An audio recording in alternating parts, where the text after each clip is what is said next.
मेंदूमध्ये गाठ तयार होण्याची प्रक्रिया हळूहळू होत असते. त्यामुळे 8 ते 10 महिने आधी काही लक्षणं दिसू शकतात. पण ही लक्षणं प्रत्येक व्यक्तीत वेगळी असू शकतात आणि काही वेळा सुरुवातीला फार स्पष्टही नसतात.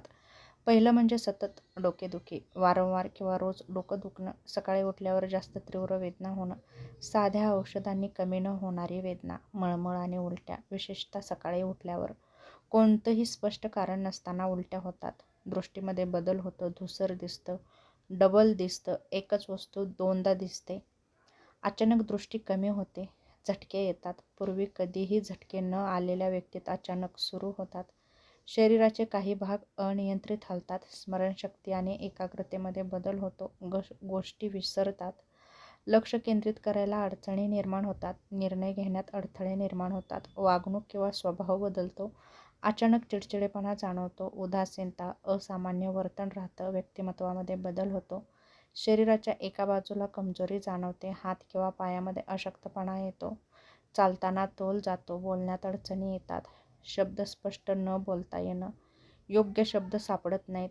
ऐकण्यात किंवा संतुलनामध्ये समस्या निर्माण होतात.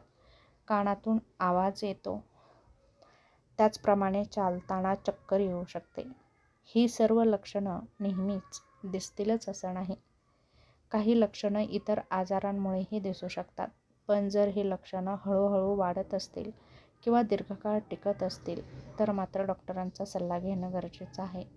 कधी डॉक्टरांकडे जावं? तर अचानक तीव्र डोकेदुखी, वारंवार झटके येत असतील, दृष्टी किंवा बोलण्यामध्ये अडचणी येत असतील, शरीराच्या एका बाजूला अचानक कमजोरी जाणवत असेल तर नक्कीच तुम्ही डॉक्टरांकडे जाऊन काही तपासण्या नक्कीच करून घेऊ शकता. जसं की MRI, CT स्कॅन, न्यूरोलॉजिकल चाचणी यासारख्या टेस्ट करून तुमच्या मेंदूमध्ये असलेला दोष तुम्ही नक्कीच बघू शकता आणि त्यानुसार डॉक्टरांच्या सल्ल्याने योग्य ते उपचार नक्कीच घेऊन तुमचा आजार बरा करू शकता.